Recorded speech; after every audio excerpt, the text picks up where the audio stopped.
একজন লোক তার আব্বাকে সহ যখন আপনার মক্কার দিকে রওনা করলো, হজ করার জন্য যাবে, এমন সময় বাগদাদ শহরে যখন পৌঁছলেন, পৌঁছা মাত্রই আব্বাজানের মৃত্যু হয়ে গেল। ইন্না লিল্লাহি ওয়া ইন্না ইলাইহি রাজিউন।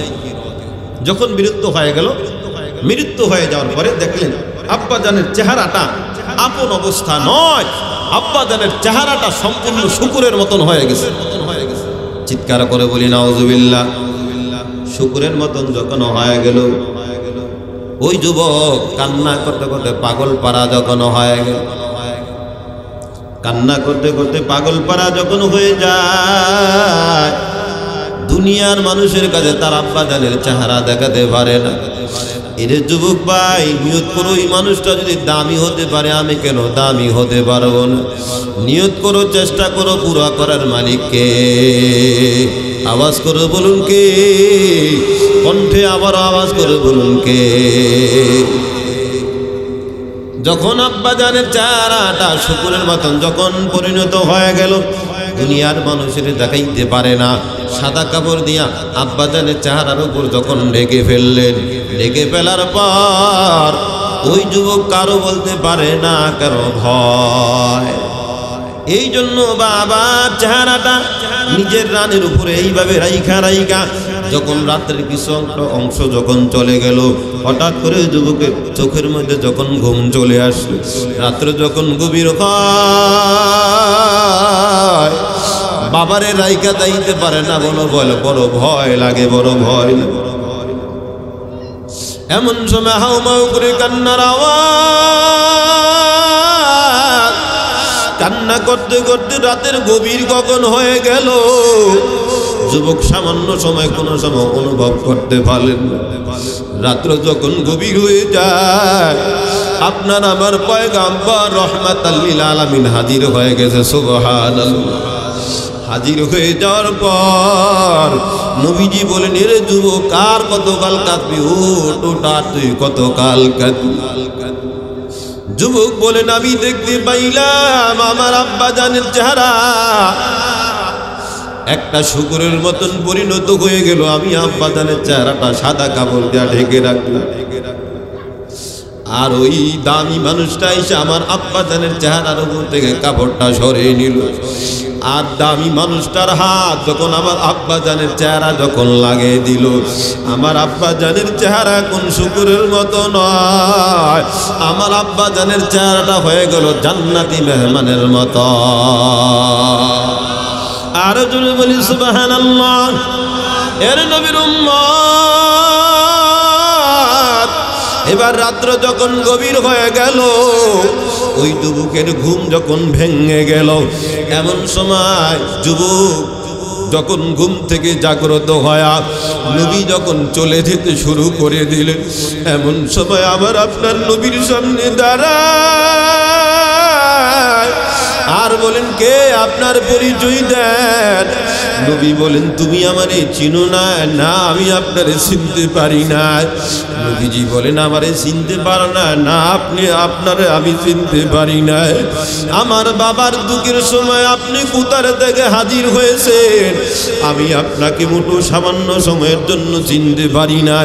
নবী বলেন, আমি হলাম রাহমাতাল লিল আলামিন, নবী মুহাম্মদুর রাসূলুল্লাহ সাল্লাল্লাহু আলাইহি ওয়াসাল্লাম। এই কথা বলার পর যুবক আর এক মুহূর্তের জন্য ঠিক থাকতে পারলেন না। আমার আপনার নবীর কদম মুবারক পর্যন্ত বলে গেলেন, নবীজির হাত মুবারকে চুমা খায়, নবীজির কপাল মুবারকে চুমা খায়, আর বললেন, নবীজি গো, এই কঠিন মুহূর্তে আমার আব্বাজানের চেহারাটা দুনিয়ার কাউরে আমি দেখাইতে পারি নাই। আমার আব্বাজানের চেহারাটা সম্পূর্ণ শুকুরের মতন হয়ে গেছে, দুনিয়ার আমি কাউরে দেখাইতে পারি নাই। এমন সময় আপনি কিভাবে আসলেন আমি তাও তো জানতে পারলাম না। আমার নই বলেন, এর যুবক, আমি এমনি আসি না, আমাকে আসার জন্য বাধ্য করা হয়েছে। আর জোরে বলি সুবহানাল্লাহ। এবার যুবক বলেন, ও পয়গম্বর, কে আপনাকে আসার জন্য বাধ্য করা হয়েছে?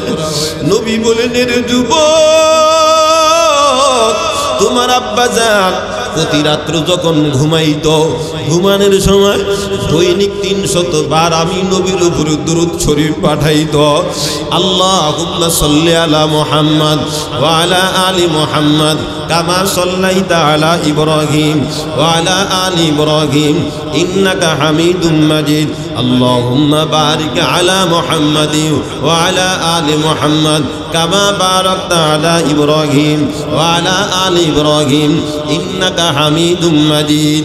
এবার আমার নবী জানে দেয়, যেই ফেরেশতা প্রতিনিয়ত আমার কাছে দুরূদ শরীফ নিয়ে যাইতো, আজ ওই ফেরেশতা আমার কাছে দুরূদ নিয়ে হাজির হলো না। আমি জিজ্ঞাসা করলাম, আমার ওই উম্মত কেন আমার কাছে আজ দুরূদ শরীফ পাঠায় নাই? বলো বলো আমার উম্মতের হালত কি? ফেরেশতা বলেন, নবীজি গো, আপনার উম্মত আজ রাত দুনিয়ার জমিন থেকে বিদায় হয়ে গেছে, এই জন্য আমি নবী আর সহ্য করতে পারি নাই, তোমার আব্বাজানকে দেখার জন্য আমি হাজির হয়ে গেছি। এবার রাত্র যখন শেষ হয়ে যায় আর যুবক সকালবেলা গুনতেছেন, দেখি কখন সকাল হয়, দেখি কখন সকাল হয়।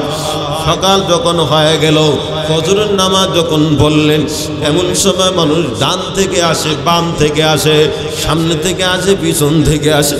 হঠাৎ করে জানাজার মধ্যে অনেক হাজার হাজার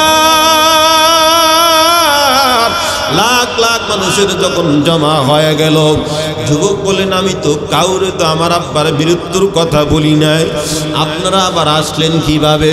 তারা বলে, আমরা এমনি আসি নাই, আমাদেরকে আসার জন্য বাধ্য করা হয়েছে।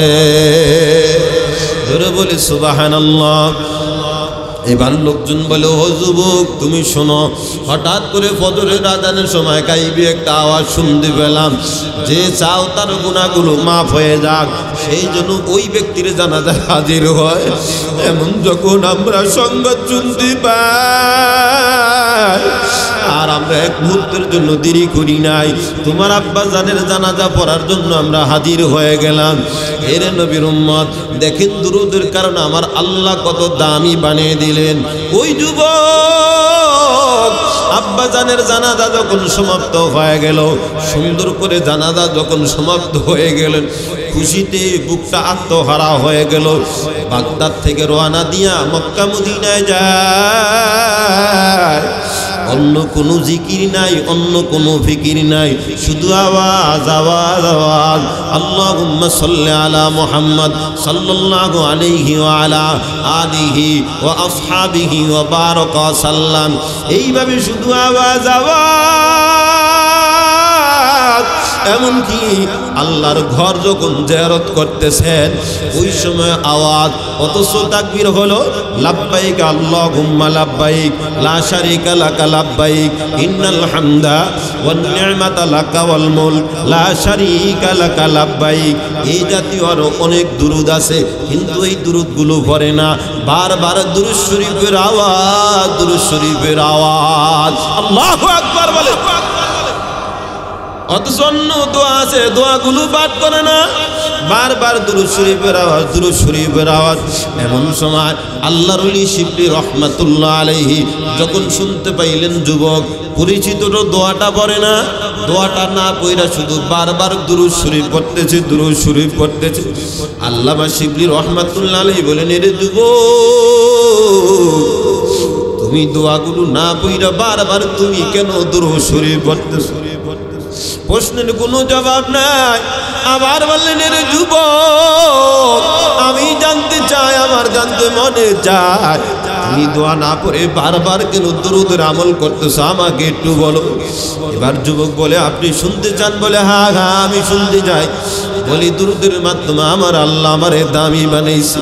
আমার শুধু আল্লাহ দামি বানাই নাই, আমার আব্বাজানের চেহারাটা মরার পর শুকুরের মতন হয়ে গেছে। আমার আব্বাজান দুরূদের উপর আমল করার কারণে আমার আব্বাজানের চেহারাটা দুনিয়ার মধ্যে জান্নাতি বানিয়ে দিয়েছেন আমার আল্লাহ। বানিয়ে দিয়েছেন কে? আরো জোরে বলুন কে? এই জন্য আমার আল্লাহ বানানোর পর ওই দুরূদ এত লাভ আর এত ফজিলত। এই জন্য আমার কাছে আজ এই আমি জিয়ারত করতেছি, জিয়ারতের মধ্যে অন্য কোনো দোয়া আমার মুখ থেকে বের হয় না, বারবার নবীর দুরূদ আমার মুখ থেকে বের হয়। জোরে বলি সুবহানাল্লাহ। আল্লামা শিবলি রহমাতুল্লাহ আলাইহি বলেন, ও যুবক, আমার জানা মতে যেই দুরূদ তুমি এত বড় দামি আমল হিসাবে পেয়েছো, এর চাইতে বড় কোনো আমল তোমার জন্য নয়। তুমি দুরূদ শরীফের আমল চালিয়ে যাও, আল্লাহ তোমার আরো দামি বানাবে, আরো দামি। চিৎকার করে বলে আল্লাহু আকবার, নারা তাকবীর, নারা তাকবীর। রাজি আছি তো ইনশাআল্লাহ? দুরূদের মাধ্যমে একটা লোক যত দামি হতে পারে, আমি কেন হব না? ভাই, ওয়াজ শুধু কানে শুনবো না, কানে শুনবো আর এমন চিন্তা ভাবনা করবো আল্লাহ যেন মৃত্যু পর্যন্ত আমল করার তৌফিক দান করে দেন। রাগান্বিত হয়েছেন কেউ? সামনে আসতেছি ইনশাআল্লাহ। আরো জোরে বলেন ইনশাআল্লাহ। বললাম কাজ করবো একটা, ফলাফল পাবো কয়টা? আরো জোরে বলেন কয়টা? আওয়াজ করে বলুন কয়টা? কাজ করবো একটা, ফলাফল পাবো তিনটা। আল্লাহ পাক রব্বুল আলামিন বলেন, এক নম্বরে দুরূদের আমল হয়ে গেল, দুরূদ শরীফের মাধ্যমে মানুষগুলো আবার দামি হয়ে যায়। শুধু মানুষ না, পশু পাখিগুলো আল্লাহ দামি হয়ে যায়। জোরে বলে ঠিক কিনা? নবীর সাহাবী নৌকার মধ্যে যখন দুরূদ শরীফ যখন পাঠ করতেছে, আল্লাহুম্মা সাল্লি আলা মুহাম্মদ ওয়া আলা আলি মুহাম্মদ কামা সাল্লাইতা আলা ইব্রাহিমা ওয়া আলা আলি ইব্রাহিম ইন্নাকা হামিদুম মাজিদ। এই বিশাল বড় মাছ নৌকার সাথে কামড় লাগায়া নবীর যখন দুরূদ শরীফ শুনতেছে, আর শোনার পর জেলের জালের মধ্যে যখন মাছটা যখন আটকে গেল, এমন সময় বাজারে যখন উঠানো হয়, চড়া মূল্যে মাছটা যখন বিক্রয় করা হয়, নবীর সাহাবী হযরত ওমর বা হযরত আবু বকর রাদিয়াল্লাহু আনহু বাজার থেকে খরিদ করলেন। বাজার থেকে খরিদ করার পর বাসায় নিলেন, সুন্দর করে মাছটাকে কর্তন করলেন, আর বলেন বিবি রে, মাছটা সুন্দর করে রান্না কর, রাহমাতাল লিল আলামিনকে দাওয়াত দিব, আর নবীজি খাবেন। এমন যখন সিদ্ধান্ত হয়ে গেল, সুন্দর করে মাছটা কর্তন করার পরে, ধৌত করার পরে চুলার উপরে দিলেন। যত চুলার আগুন ধরাতে চায়, চুলার আগুন কিন্তু ধরে না। জোরে বলে সুবহানাল্লাহ। একবার না, শতবার চেষ্টা করলেন, তারপরে চুলার আগুন ধরে না, চুলার আগুন ধরে না। সবাই চেষ্টা করলেন, চুলার আগুন ধরে না। ভাই দিভাই সংবাদটা চলে গেল রাহমাতাল লিল আলামিন নবী মুহাম্মদুর রাসূলুল্লাহ সাল্লাল্লাহু আলাইহি ওয়াসাল্লামের দরবারে। আর বলেন, নবীজি গো, আমরা হাজার হাজার মানুষ চেষ্টা করে চুলার আগুন ধরাতে পারি না। ও নবীজি গো, আসুন আসুন, আপনি একটু বিষয়টা অনুধাবন করুন। নবী আইসা চেষ্টা করলেন, তারপরে চুলার আগুন ধরে না। এবার নবী আমার সেজদায় যখন পড়ে গেলেন, এমন সময় আমার আল্লাহ জানিয়ে দিলেন, ও নবী গো, এই মাছটা দুনিয়ার আগুন কেন, জাহান্নামের আগুন দেওয়া যদি পোড়ানো হয়, তারপরও মাছটাকে জ্বালানো কোনোদিন সম্ভব না। আরো জোরে বলেন সুবহানাল্লাহ। নবী বলেন, আল্লাহ কেন? এবার আমার আল্লাহ জানিয়ে দেন, ও নবী আমার, আপনার সাহাবী সমুদ্রের মধ্যে যখন আপনার উপরে দুরূদ শরীফ পড়ছে, আর এই মাছ নৌকার সাথে, ডিঙ্গির সাথে, জাহাজের সাথে কামড় লাগায়া লাগে নবীজির দুরূদ গুলো শুনছে। এই জন্য আমার আল্লাহ দুনিয়ার আগুন কেন দূরের কথা, জাহান্নামের আগুন দিয়ে যদি জ্বালানো হয়, তারপরে মাছটা কোনোদিন পোড়া সম্ভব না। ওই মাছটা আল্লাহর কাছে এতটা যদি দামি হয়ে যেতে পারে, এর এলাকার যুবক, আমিও যুবক, তুমিও যুবক, আব্বা জানে না, আম্মা জানে না, একটা মাছ যদি মাওলার জান্নাতি হয়ে যেতে পারে, আমি আপনি কেন হতে পারবো না? অথচ আল্লাহ পাক রব্বুল আলামিন আমার ক্ষেত্রে জানিয়ে দিলেন, লাকাদ খলাকনাল ইনসানা ফি আহসানি তাকওয়িম। আল্লাহ আমারে বানাতে গিয়া শুধু হাসান বলেন নাই, আল্লাহ আমারে বানাতে গিয়া শুধু হুসন বলেন নাই, আল্লাহ শুধু বলেন না শুধু সুন্দর এই কথাও বলেন নাই, আল্লাহ অতি সুন্দর এই কথাও বলেন নাই। আল্লাহ পাক বলেন, লাকাদ খলাকনাল ইনসানা ফি আহসানি তাকওয়িম। যত সুন্দর হতে পারে, যত দামি হতে পারে, এত সুন্দর আর এত দামি করে আপনাকে আমাকে বানালেন কে? আর জোরে বলুন কে? বানালেন আমার আল্লাহ। আল্লাহ তো আমার এই জাহান্নামের জন্য বানাই নাই, আল্লাহ আমার জান্নাতের জন্য বানাইছে। কথা বলি ঠিক কিনা? ও নবীর উম্মত, এই জন্য একটা মা যদি এইভাবে আমল করে মাওলার জান্নাতি হয়ে যেতে পারে, আমি কেন পারবো না? এক নম্বর হলো মুহাব্বত, ইউহিব্বুকুমুল্লাহ। আল্লাহ পাক বলেন আমি আল্লাহ তোমাকে ভালোবাসবো। নবীকে অনুকরণ কর, নবীকে ভালোবাস, আমি আল্লাহ তোমারে ভালোবাসবো। মদিনার মধ্যে যখন এলান হয়ে গেল নবী নাই, নবী নাই, নবী দুনিয়া জমিন থেকে বিদায় হয়ে গেছে, এই যখন এলান হয়ে গেল মাসুম বাচ্চাগুলো মায়ের স্তনের সাথে মুখটা লাগায় না। ও মা, কার জন্য আমরা দুনিয়ার জমিনে দুগ্ধ পান করো? নবীজি তো বিদায় হয়ে গেছে। এর নবীর উম্মত এমন যখন হালত হয়ে গেল, পুরা মদিনার মধ্যে কান্নার যখন রোল পড়ে গেল, একজন আনসারী মহিলার মধ্যে কি পরিমাণ নবীর জন্য প্রেম, কি পরিমাণ নবীর জন্য ভালোবাসা। এর যুবক দেখুন হালত কাকে বলা হয়, কি পরিমাণ ভালোবাসা, কি পরিমাণ ভালোবাসা।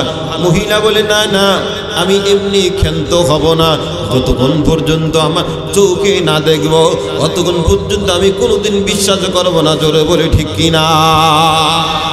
মহিলা মদিনার থেকে যখন বের হয়ে গেল, বিশাল কাফেলার সাথে যখন দেখা হয়ে গেল, আর বললেন কাফেলা দাঁড়াও। কাফেলা যখন দাঁড়ালেন আর বললেন বলো বলো আমার নবীর কি হালত। দেখেন কাকে বলা হয় নবীজির মহব্বত আর ভালোবাসা, কাকে বলা হয়। এই জন্যই তো আল্লাহ পাক বলছেন আমার নবীরে ভালোবাস, আমার নবীর অনুকরণ কর। এক নম্বর আমি আল্লাহ গুনাহ মাফ করবো, এক নম্বর আমি আল্লাহ ভালোবাসবো, 2 নম্বর আমি আল্লাহ গুনাহ মাফ করবো, 3 নম্বর আমি আল্লাহ হলাম ক্ষমাশীল, আমি আল্লাহ হলাম দয়ালু। চিৎকার করে বলি আল্লাহু আকবার, আল্লাহু আকবার।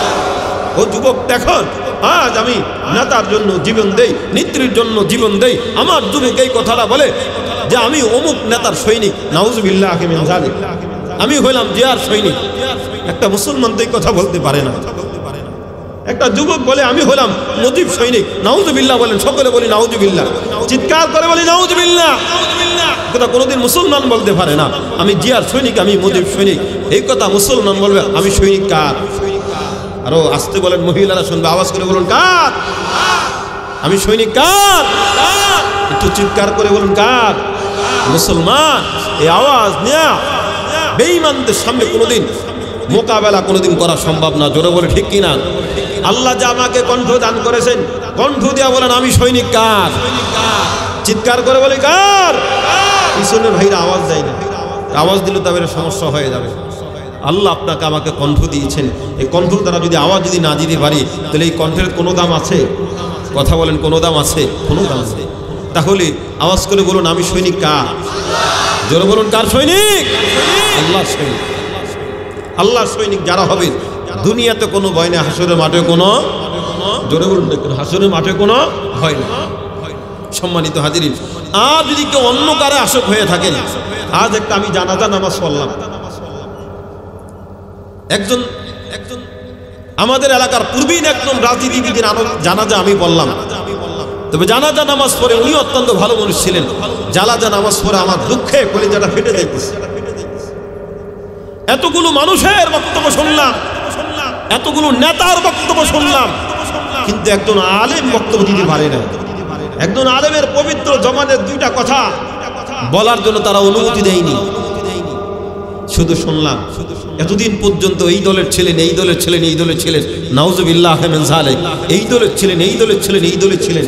একটা বার একটা কোনোদিন আলেমের এই কথা বললো না, একজন আলেম আসুন, আইসা এখানে একটু দিনের কথা বলুন, এই কথা বলার জন্য একজন আলেমকে আহ্বান করা হয় না। আমার আশ্চর্য লাগলো। তখন বুঝলাম মান তাশাব্বাহা বিকওমিন ফাহুয়া মিনহুম, যেই দলের সাথে যার সম্পর্ক ওই দলের সাথে তার কি হবে? কিয়ামত হবে। কথা বলেন ঠিক কিনা? আমরা বাংলাতে বলি যার সাথে যার মহব্বত তার সাথে তার, জোরে বলুন না কেন, যার সাথে যার মহব্বত তার সাথে তার কিয়ামত। আমাদের এই যে এই জায়গারই পাশাপাশি এই জায়গারই ঘটনা, মৃত্যুর দীর্ঘ সময় পর সন্তানরা বাবারে কবরে জমিনে রাখতে দেয় না। কেন? বলে বাবার সম্পত্তি ভালো করে ভাগ বাটোয়ারা না হওয়া পর্যন্ত আমরা বাবারে কবরের জমিনে রাখতে দেব না। জোরে বলি সুবহানাল্লাহ। সুবহানাল্লাহ না নাউজুবিল্লাহ। ইন্না লিল্লাহি ওয়া ইন্না ইলাইহি রাজিউন। লা হাওলা ওয়ালা কুওয়াতা ইল্লা বিল্লাহ। চরপেশন ইউনিয়নের চর মাদ্রাস 2 নং ওয়ার্ডের ওনার নাম ছিল আপনার রতন দফাদার সাহেব। দেখতে অত্যন্ত দুনিয়াদার এবং ভদ্রলোক ছিলেন, কিন্তু অনেক দূরের ঘটনা, আমাদের কাছের ঘটনা। সন্তানরা বলে বাবার অর্থ সম্পদ, বাবার টাকা পয়সা ভাগ বাটোয়ারা না হওয়া পর্যন্ত বাবাকে আমরা কবরে জমিনে রাখতে দেব না। চিৎকার করে বলি নাউজুবিল্লাহ। বলে হুজুর বেশি দূরের ঘটনা কেন না, নিজের এলাকার কোন এও জানি। আপনার সন্তান কি ভালো বুকে হাত দিয়ে বলতে পারবেন? আপনার সন্তানকে আপনি মানুষ বানান, আপনার সন্তান ভালো। মানুষ বানাবার না, তার যে অবস্থা আপনার এই অবস্থা হবে। কথা বলে ঠিক কিনা? জোরে বলে ঠিক কিনা? আজ থেকে তওবা করুন। আল্লাহ আপনাকে আমাকে ঈমান ওয়ালা আমল আল্লাহ না বানায়া আল্লাহ যেন দুনিয়ার থেকে ডাক দেন না। জোরে বলুন আমিন। আরো জোরে বলুন আমিন। শুধু দেখলাম ওনার আজ থেকে 50 বছর পর্যন্ত আওয়ামী লীগের ছিলেন, শুধু দলের কথাই বলতেছে। একটা বার উনি নামাজ পড়লেন কিনা, রোজা করলেন কিনা, আল্লাহকে ডাকলেন কিনা, কত ওয়াক্ত নামাজ কাতা আছে, সন্তানদেরকে নামাজের হুকুম দিলেন। উপস্থিত প্রায় আপনার 15,000 20,000 মানুষের সমাগম হবে। একটিবারও মানুষ আজকে আপনারা জানাজার নামাজ ফরজে কিফায়া জানাজার নামাজ পড়তে আসলেন, আর মাওলার হুকুম ফজরের নামাজটা পড়লেন কিনা হাত জাগে দেখেন, বা নিয়ত করবেন কিনা, এমন একজন লোককে আমি খুঁজে পেলাম না। নেতাদের আলোচনা শুনতে শুনতে আমার আপন মনে চাইছিল জানাজার নামাজ ছেড়ে চলে যায়, এমন হালত হয়েছে। কিন্তু দেখলাম না, উনি আমাদেরকে অত্যন্ত মহব্বত করতেন, ভালোবাসতেন। জনাব চেয়ারম্যান আব্দুর রব রহমাতুল্লাহ আলাইহি নওয়ারাল্লাহু মারকাদাহু। সকলে বলুন আমিন। আরো জোরে বলুন আমিন। এই জন্য বলছিলাম আমি কার সৈনিক? জোরে বলুন আমি কার সৈনিক? আমি কোন নেতা নেত্রীর সৈনিক। এই যে এই ওঠেন বসেন, উনি কেমন প্রস্রাব করতে যেতেছে সম্ভবত। ও আচ্ছা আচ্ছা যা আচ্ছা, তাহলে আমি কার সৈনিক? আরে কথা বলুন না, কার সৈনিক? হ্যাঁ, অনেকে কয়েক হুজুর না একটু সমস্যা আছে, তাহলে শোনেন সমস্যাটা আমি এখন দূর করে দিই। আমাদের কথা যারা শুনে আলহামদুলিল্লাহ ভালো, যারা আমাদের কথা শুনে না একটু সমস্যা আছে। নিশিরাইতে কারবাসি বাহাজে আছে কিনা? আরে কথা বলেন আছে কিনা? হ্যাঁ আছে কিনা? একটা লোককে আল্লাহর সৈনিক বানাবার জন্য আপনার 3 দিন জামাতে পাঠাই ভালো লাগে না, 3 দিন সর্বনাই পাঠাই ভালো লাগে না। হুজুর আমাদের দরবার আরবটা আছে, কোনটা? ওই তো বাবার দরবার, সারা রাত বাবার গুণগান গায়, নামাজও নাই রোজও নাই। আছে কিনা? মনে হয় এলাকার মধ্যে নাই, এলাকার মধ্যে আছে। নিশিরাইতে কারবাসি বাজে কলবে গলবে মিল না হইলে, কলবে গলবে মিল না হইলে মনের আশা পূরণ হবে না গো মাওলা। নিশিরাইতে কারবাসি বাজে। মাশাআল্লাহ আছে কিনা? আরে কথা বলেন আছে কিনা? যা দেখে যা শরীরের মধ্যে তাল উঠে গেছে, আটটু করলে তো আরো সমস্যা হইল। এই জন্য মহব্বত করতে হবে আল্লাহর জন্য। কথা বলে ঠিক কিনা? আরো জোরে বলে ঠিক কিনা? আরো ভণ্ড বের হয়ে গেছে। ও আমার তরিকার ভাই, ও আমার মরণকালে ঢোলবাসি বাজায়। আছে কিনা? আরে কথা বলেন আছে কিনা? হ্যাঁ, এই জন্য সৈনিক হতে হবে কার? আল্লাহর সৈনিক হইতে হলে করে করে করে করে যারা পরিমাণ কারোর দিকে ঝুঁকা যাবে না। কার দিকে ঝুঁকতে হবে? ও তরিকার ভাই, ও আমার মরণকালে ঢোলবাসি বাজায়। আছে কিনা? কালিমা কালামো ভাই কোনো কিছু দরকার নাই, কালিমা কালামো ভাই কোনো কিছু দরকার নাই। আমার মরার কালে গৌসে পাকের নামে আমারে কবর দিও, আমার মরণকালে ঢোলবাসি বাজায়। আছে কিনা? আপনারা হাসেন, দিলটা চৈচির হয়ে যাইতেছে। এই যে আমার কুমিল্লা 2টা মাহফিল, আখাউড়া মাহফিল করে আসছি, আবার আখাউড়া মাহফিল। ওখানে গেলে দেখবেন অনেক সময় মাহফিলগুলো পর্যন্ত করতে পারি না, দুঃখের কারণে বলতেছি। সারা রাত বাবার ঢোল তবলা বাজার। জিজ্ঞাসা যদি করা হয় আপনি কার সৈনিক, আমি নাম্বার 1 বাবার সৈনিক। কই তোর বাবার নাম কি? হুজুর মনে কিছু নিয়েন না, আমাকে রাগ কইরেন না। ক তোর বাবার নাম কি? হুজুর আমি বলি আমার বাবার কাছে গেলে অনেক কিছু হয়ে যায়। কেমন কিছু হয়ে যায়? বল বল তোর বাবার নামটা বল। হুজুর আমার বাবার নাম হলো ল্যাংটা বাবা। আছে কিনা? আরো জোরে বলুন আছে কিনা? ল্যাংটা বাবার যা কিছু ছিল ল্যাংটা হইয়া দেখায়া দিল। কথা বলে ঠিক কিনা? জোরে বলো ঠিক কিনা? এরপরে ল্যাংটার পিছনে দেখলাম সব টাই পরানোওয়ালা, শার্ট পরানোওয়ালা। তখন দেখলাম ল্যাংটার পিছনে যারা টাই পরতেছে, শার্ট পরতেছে, এরা মানুষ না এরা পশু। জোরে বলো ঠিক কিনা? ঠিক কিনা? ল্যাংটার পিছনে কোনোদিন মানুষ চলতে পারে না, ল্যাংটার পিছনে যারা ল্যাংটা তারাই চলবে। ঠিক কিনা বলুন? আর দামি মানুষের কাজ লাগে মানুষগুলো দামি হয়ে যায়। নবীর সুন্নত শিক্ষা দেওয়া হয়, নবীর শিষ্টাচার শিক্ষা দেওয়া হয়, তখনই তো বন্দার মাথায় পাগড়ি উঠে, তখনই তো বন্দার হাতে তসবি উঠে, তখনই তো বন্দার মুখের মধ্যে মেশা কোটে। বন্দা রাতের বেলা ডাকের বলে আল্লাহ আপনি কই?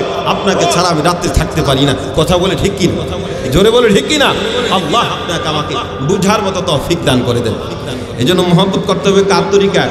হ্যাঁ, কার তরিকায়? এবার আসুন কেমন হতে হবে মহব্বতটা। হযরত ওমর রাদিয়াল্লাহু আনহু এক জায়গা দিয়ে আইতেছে, এমন সময় ইহুদীদের কিছু কাজ পছন্দ হয়ে গেল। ওমর রাদিয়াল্লাহু আনহু দীর্ঘ সময় দাঁড়িয়ে দাঁড়িয়ে দেখলেন, আর মনে মনে ভাব যদি আমার নবী অনুমতি দিতেন এই কাজগুলো আমরা মুসলমান করতে পারতাম, আমাদের বলো ভালো হয়ে যেত। নবীর সামনে হাজির হয়ে গেল। নবীজি বলেন, ওমর রাদিয়াল্লাহু আনহু বলেন, ও নবী গো, অনুমতি দেন এই কাজগুলো আমরা যেন করতে পারি। নবীজির কাছে যখন বললেন, ওমর রাদিয়াল্লাহু আনহু বলেন, নবীজির চোখগুলো গরম হয়ে গেল। নবীজির চোখ থেকে মনে হয় যেন অগ্নিস্ফুলিঙ্গ বের হয়, এমন যখন হালত হয়ে গেল। ওমর রাদিয়াল্লাহু আনহু বলেন, ইয়া রাসূলুল্লাহ, ইয়া হাবিবাল্লাহ, আপনি আমারে ক্ষমা করে দেন, আমি বুঝি না, আমি জানি না, আপনি আমারে ক্ষমা করে দেন। এবার আমার নবী বলেন, উম্মত, ইহুদির নবী ছিলেন মুসা আলাইহিস সালাতু ওয়াস সালাম। মুসা আলাইহিস সালাতু ওয়াস সালাম যদি আমি নবীকে পাইতেন, আমার নবীর আমলে থাকতেন, আমি নবীজির অনুসরণ অনুকরণ ছাড়া তিনি কোনোদিন বাঁচতে পারতেন না। জোরে বলে ঠিক কিনা? কেমন নবীরে মানা, ইসলামকে কেমন মানা হয়। এই জন্য যারা শায়েখ চরমনার দরবারে গিয়েছেন বারবার বলা হয় আমার আব্বা জানের কবরের কাছে কিছু মান্নত করবেন না, কিছু চাইবেন না, একমাত্র চাইবেন কার কাছে? আর জোরে বলুন কার? মানুষগুলো কাল্লা দামি বানিয়ে দেয়। বলতেছিলাম মহব্বত কাকে বলা হয়, ভালোবাসা কাকে বলা হয়।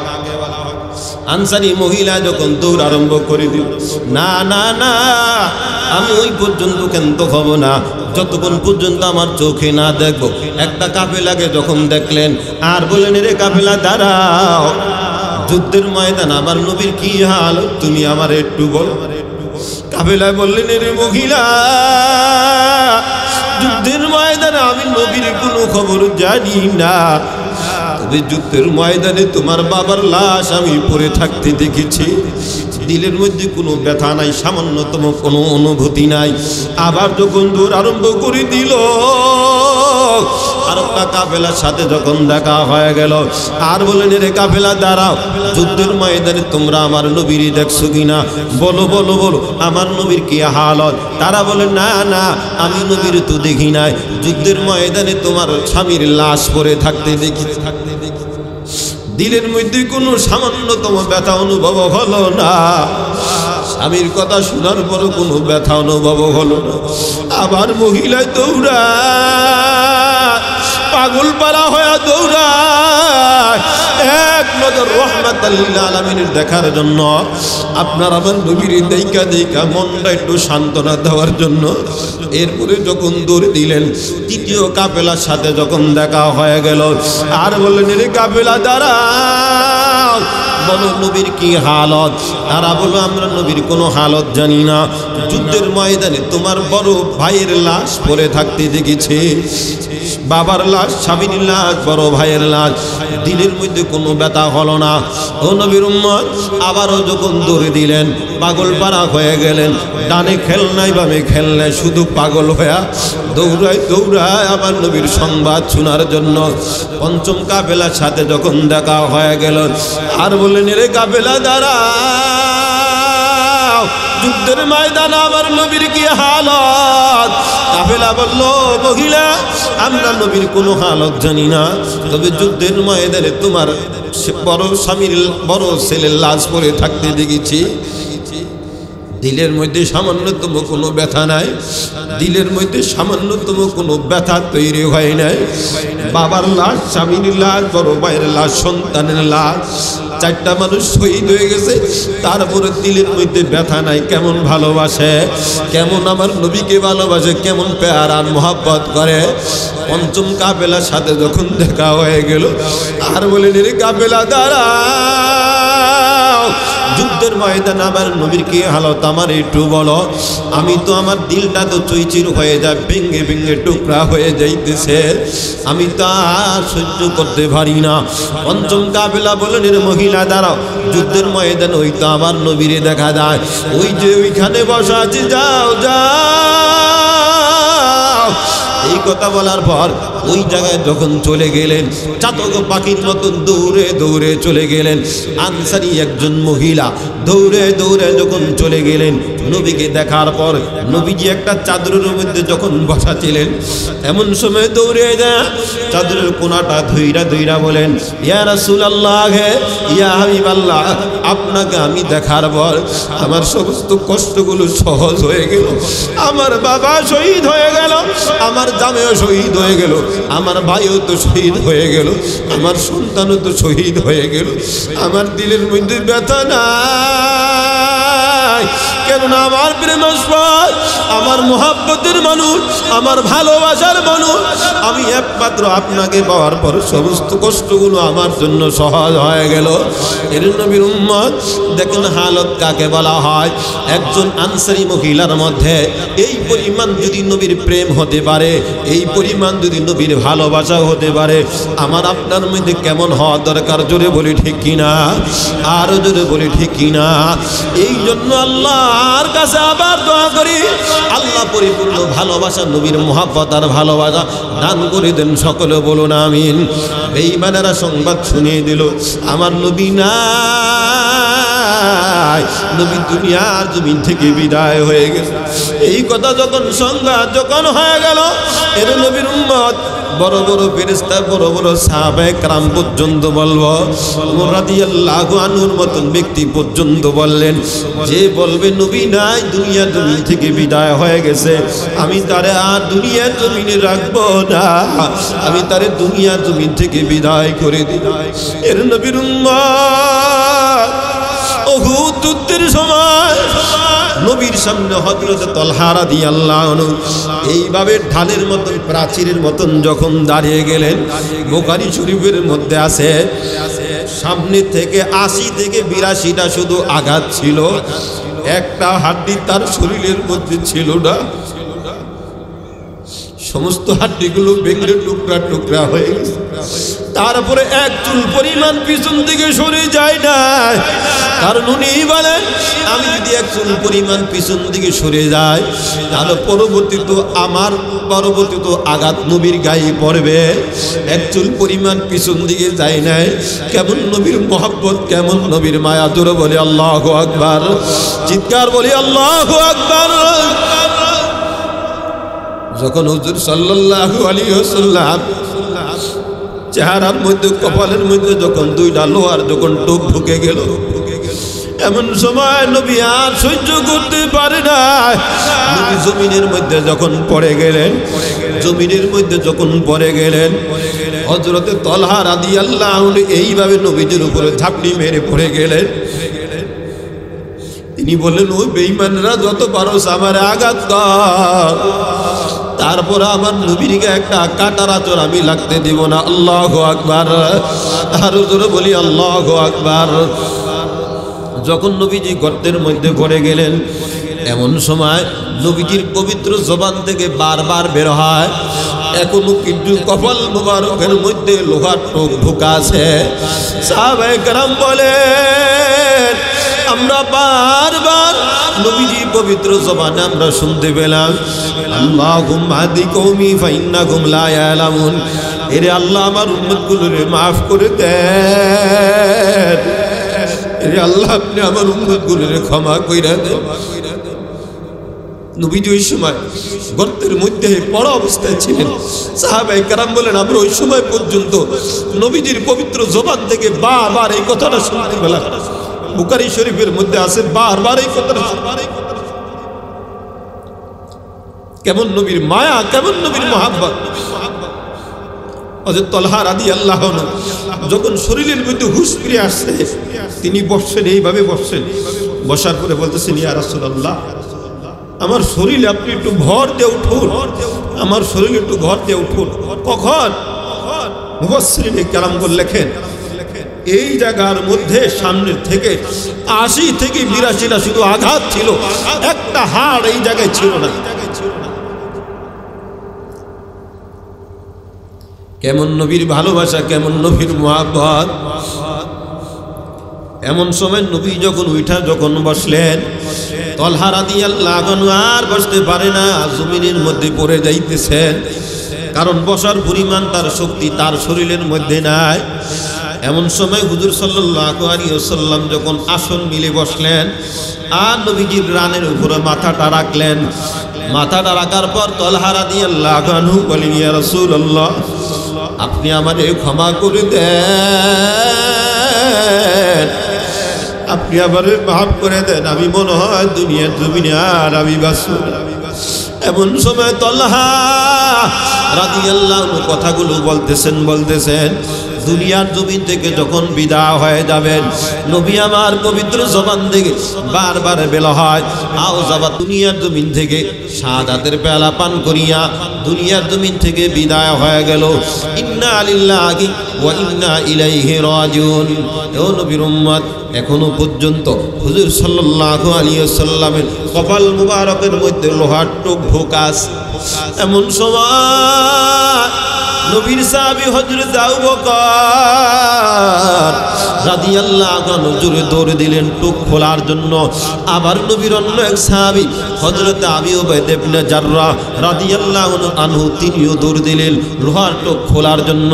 এমন সময় আবু উবাইদা ইবনে জাররাহ রাদিয়াল্লাহু আনহু বললেন, এরে আবু বকর ভাই, আমার মা বাবা আপনার উপরে কুরবান হন, দামি কাজটা আমারে করবার সুযোগ দেন। নবীর লোহার টোপটা আমি তার দ্বারা খুলে আপনি আমার সুযোগ দেন। সুবহানাল্লাহ, আওয়াজ করে বলি সুবহানাল্লাহ। আবু উবাইদা ইবনে জাররাহ রাদিয়াল্লাহু আনহু জোরে কামড় দেয়, দাঁত ভেঙে যায়, লোহার টোপ খোলে না। তিনি বলেন, না না, আমি কামড় ছাড়বো না, আমার নবী তো বড় কষ্ট হবে। সুবহানাল্লাহ। আবার এত জোরে টান দেয়, তাজা রক্ত এবং গোশতগুলো যখন বের হয়ে যায়, নবীর রক্তগুলো জমিনের মধ্যে পড়তে দেয় না। ওই নবী ওই উম্মতরা আঘাত করে, রহমাতাল লিল আলামিন উম্মতের জন্য বারবার দোয়া করে। এর নবীর উম্মত একবার যৌত হয়ে গেল, এখনো লোহার টোপ আরেকটা বাকি আছে। এমন সময় আবু বকর রাদিয়াল্লাহু আনহু আবার দৌড় দিলেন।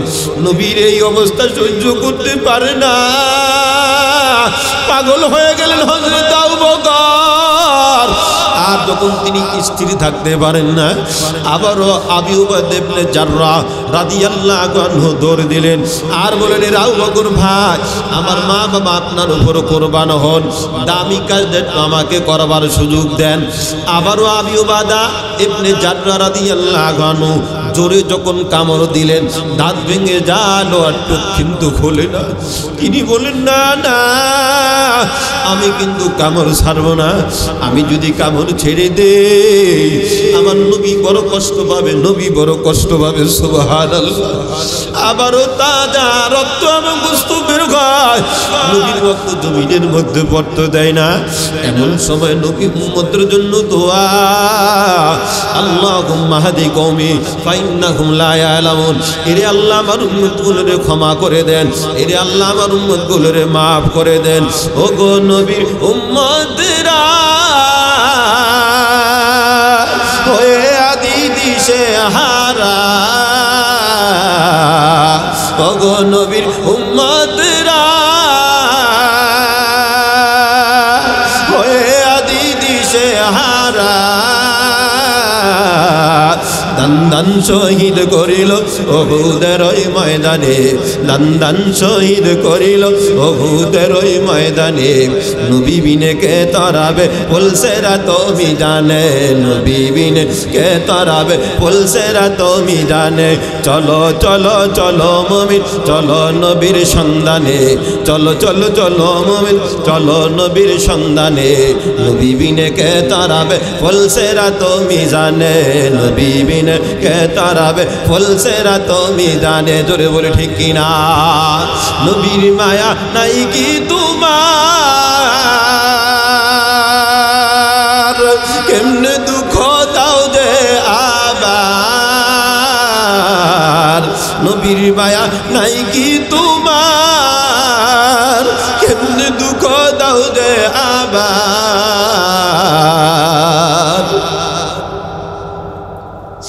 ও নবীর উম্মত দেখেন সব জায়গার একই হালত, সব জায়গার একই হালত। নবীজি বলেন এর উম্মত আমার আর মারিস না, কারণ আমার মা নাই, আমার বাবা নাই। এইভাবে বারবার নবী কাঁদছেন, বারবার নবী কাঁদছেন। এমনকি হুজুর সাল্লাল্লাহু আলাইহি সাল্লাম মক্কা থেকে যখন বিদায় হয়া তায়েফের জমিনে চলে গেল, তায়েফের কুষ্ট কাফেররা নবীজির যখন আঘাত করছে, নবীজি যখন দাওয়াত দিয়েছেন, এমন সময় নবীজির আঘাত করতেছে, আঘাত করতেছে, আঘাত করতে করতে বিকালবেলা ওই নাফরমানরা পতাকা উড়ায় আবার তায়েফে যায় আর বলে আমরা মুহাম্মদের আব্দুল্লাহর বেটা মুহাম্মদের দুনিয়াতে বিদায় করে দিছি। জোরে বলি নাউজুবিল্লাহ। আমরা তারে বিদায় করে দিছে। একদিন মারছে, তাদের খুব যায় না। পরের দিন দেখে মুহাম্মদ মরে নাই, মুহাম্মদ ঠিকই আছে। আবার দ্বিতীয় দিন মারলো, মারার পরে তাদের তো আপনার তাদের বিষয়ে হিংসা দূর হয় নাই। তারা মারার পর বিকালবেলা আবার পতাকা উড়ে গেছে। আমরা আব্দুল্লাহর বেটা মুহাম্মদকে আমরা মেরে ফেলেছি। যতবার আঘাত করে আপনার আমার নবী বারবার বলেন আমারে মারিও না, আমার মা নাই, আমার বাবা নাই। এইভাবে তিনটা দিন তিনটা রাত্র যখন চলে গেল, নবীজি আর এই জায়গায় রন্না, এখান থেকে আপনার একটা বাগানের মধ্যে চলে গেল, যেই জায়গায় হিংস্র প্রাণীরা ঘুমায়। দিনের বেলা হিংস্র প্রাণীর সাথে নবীজি থাকতেছেন। থাকার পর রাত্রেবেলা আবার উম্মতের কাছে চলে আসছেন আর বললেন না একবার পড়লা ইলাহা ইল্লাল্লাহু মুহাম্মাদুর রাসূলুল্লাহ, কিন্তু কোনো কাজ হলো না।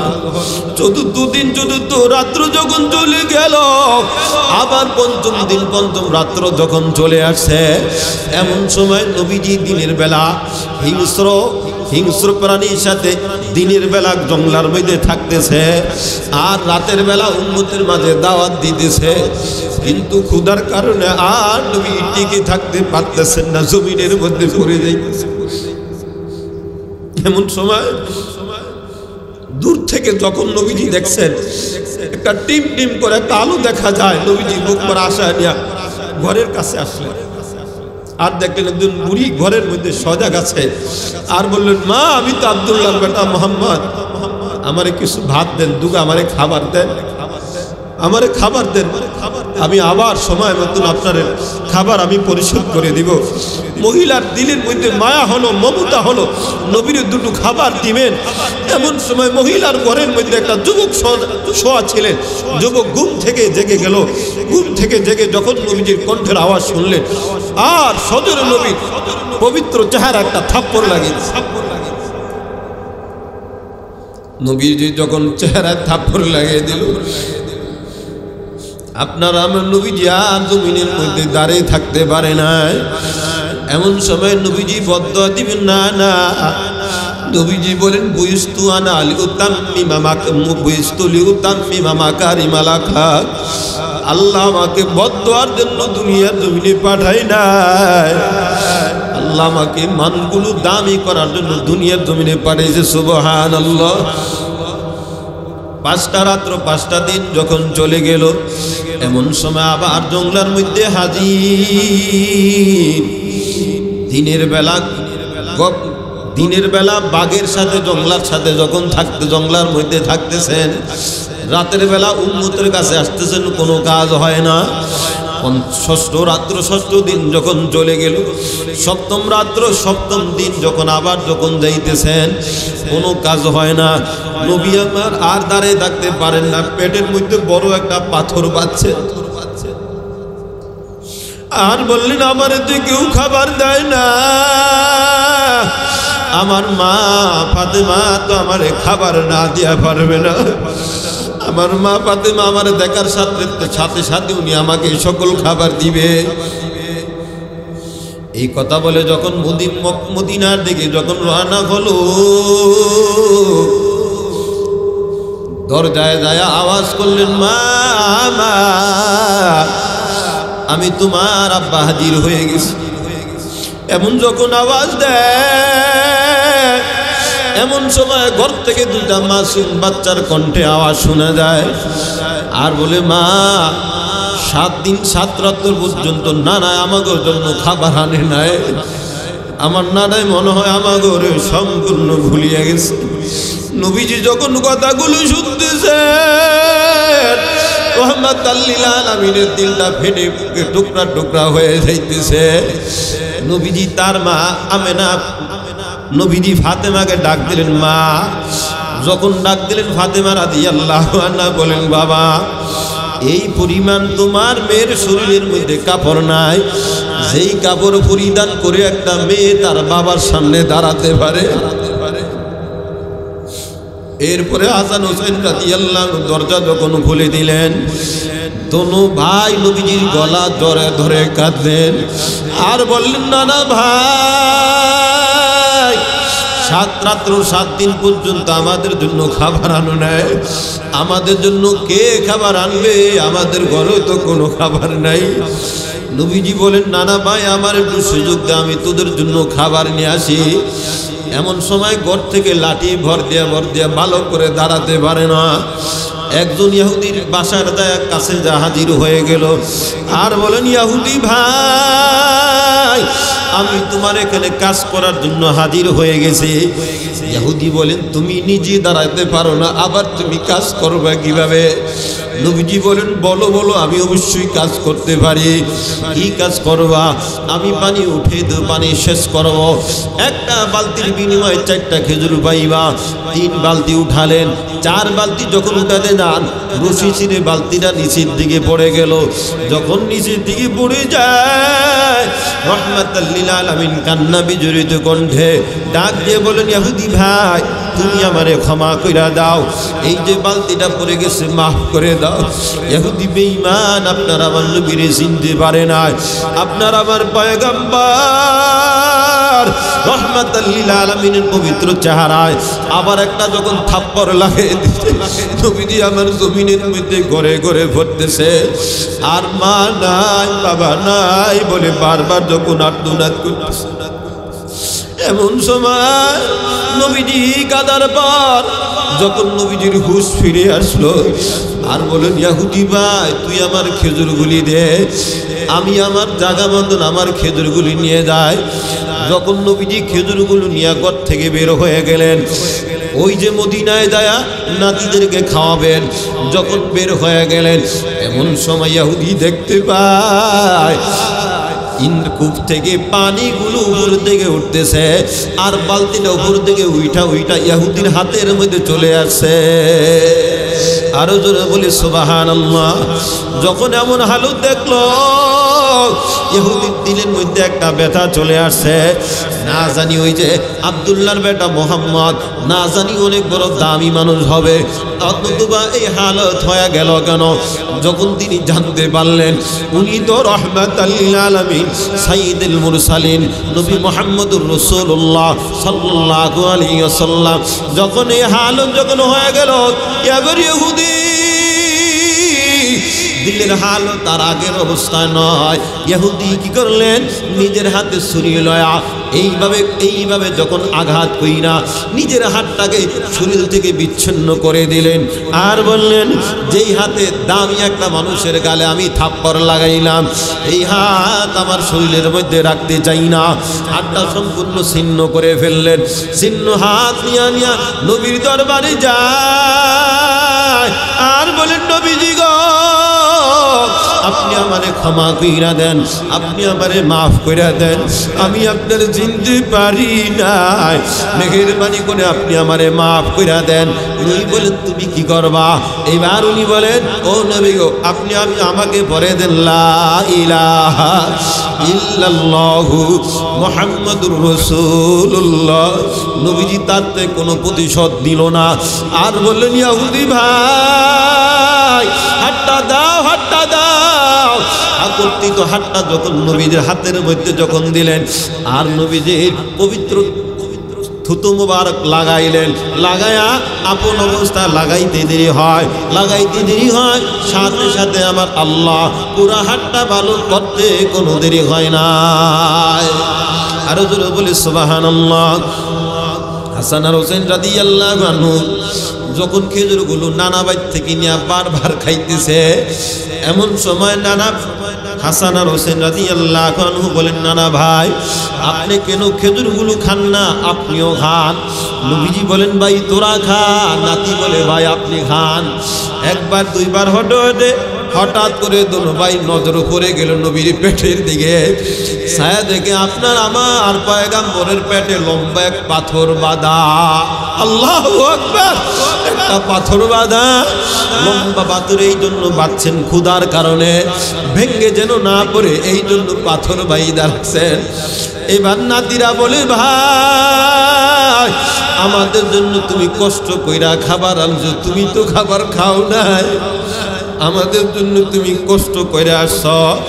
আমার বলার মাকসাদ হলো, যেই নবীকে না বানান আল্লাহ কিছুই বানাতেন না, এমন মানুষটারে যেই না ফরমান না মারলো তাদের জন্য বদদোয়া করেন না, দোয়া করছে। আর তাদের জন্য দোয়া কইরা দোয়া যদি না করতেন আজ আমরা দুনিয়াতে থাকতে পারতাম না। কথা বলেন ঠিক কিনা?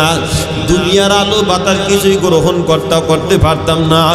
এই জন্য নবীজি বলেন, আল্লাহ আমারে দুনিয়ার জন্য বদদোয়া দেওয়ার জন্য পাঠায় নাই, আল্লাহ আমারে দুনিয়াতে পাঠাইছে বেদামি মানুষগুলাকে দামি মানুষ বানাবার জন্য। জোরে বলে ঠিক কিনা?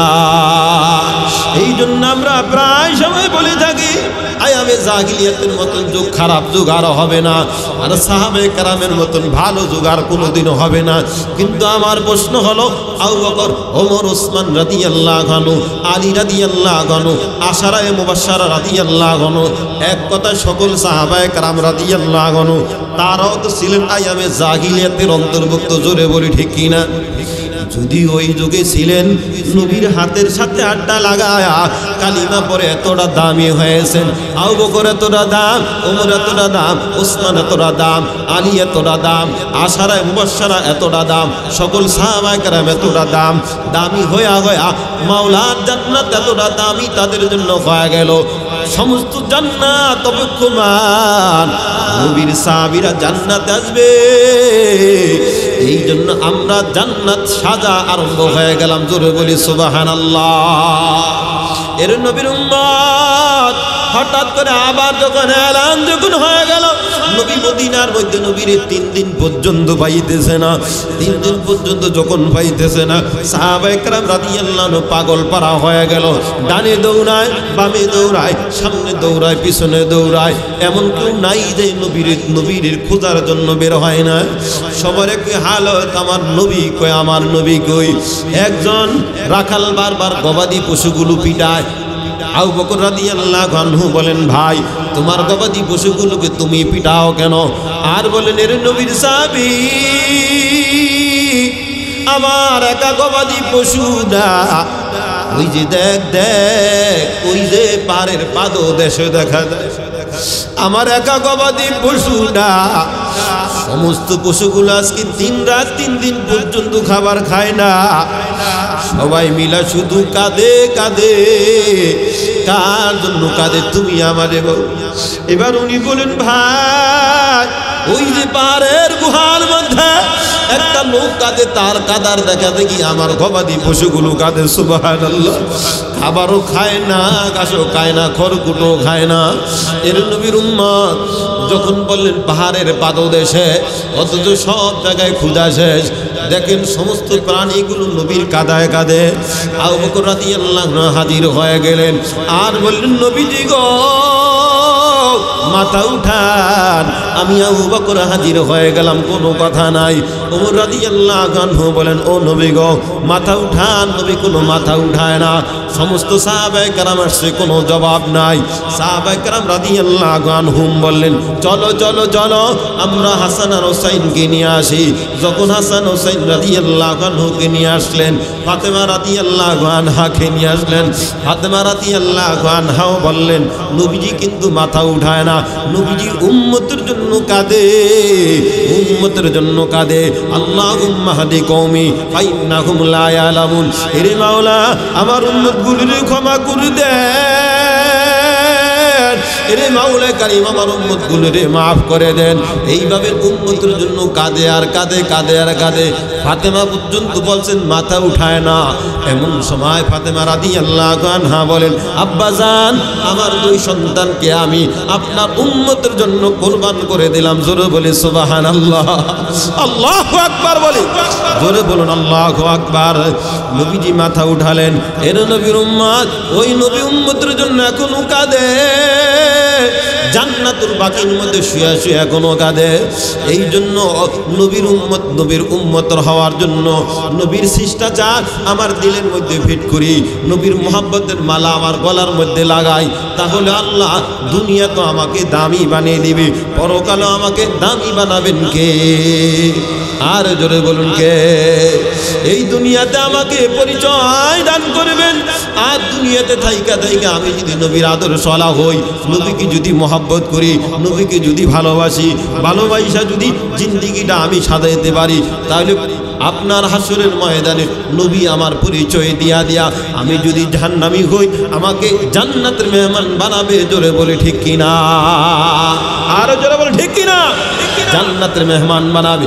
কিভাবে বানাবে? হাদিসের মধ্যে আছে, আল্লাহ পাক রব্বুল আলামিন নবীজি বারবার বলবেন, আল্লাহ আপনার আমার উম্মতগুলোরে বাঁচান, আপনার বান্দাগুলোরে বাঁচান, জাহান্নামের আগুন তো ধরে ফেললো।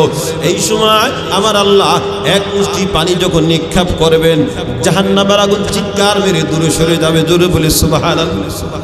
আরো জোরে বলে সুবহানাল্লাহ। নবী বলেন, আল্লাহ এতক্ষণ পর্যন্ত জাহান্নাম তো দূরে সরে নাই, এখন সামান্যতম পানি নিক্ষেপ করলেন, দূরে সরলো কেন? আল্লাহ পাক বলেন, ও নবী গো এটা হলো আপনার গুনাহগার উম্মত, আমার গুনাহগার বান্দার চোখের পানি। জোরে বলে সুবহানাল্লাহ। আর জোরে বলে সুবহানাল্লাহ। এর নবীর উম্মত মানুষগুলোকে যখন হাঁকায় হাঁকায় জাহান্নামের আগুনে যখন নিয়ে যায়, এমন সময় নবী এইভাবে দুটো হাত যখন প্রসারিত করে ফেলবেন আর বলবেন, দাঁড়াও, এদেরকে জাহান্নামের আগুনে নিতে পারবি না, জাহান্নামে জ্বালাতে পারবি না। ফেরেশতারা বলেন, কেন? ফেরেশতার সাথে নবীর সাথে মতবিরোধ যখন হবে, এমন সময় আল্লাহ যখন দেখবেন, আল্লাহ পাক বলেন, এর ফেরেশতা না না, দেখ দেখ আমার নবী কি বলে। আল্লাহর নবী বলেন, ও আল্লাহ আমি চাই আমার উম্মতগুলোকে আমার সামনে নেকের পাল্লা আর গুনাহের পাল্লা টান দাও হোক। জোরে বলি আল্লাহু আকবার। আরো জোরে বলি আল্লাহু আকবার। যখন টান দেওয়া হয়, গুনাহের আর খবর থাকবে না। নবীজি পকেট থেকে একটা কাগজ বের করে দিবে, আর কাগজের মধ্যে লেখা থাকবে, লা ইলাহা ইল্লাল্লাহু মুহাম্মাদুর রাসূলুল্লাহ। আপনি আমি ছিলাম গুনাহগার, আপনি আমি ছিলাম জাহান্নামের অধিবাসী। যখন এক পাল্লা দেওয়া হয়, আর সাথে সাথে গুনাহের কোনো খবর থাকবে না, নেকির পাল্লাটা সম্পূর্ণ ভারী হয়ে যাবে।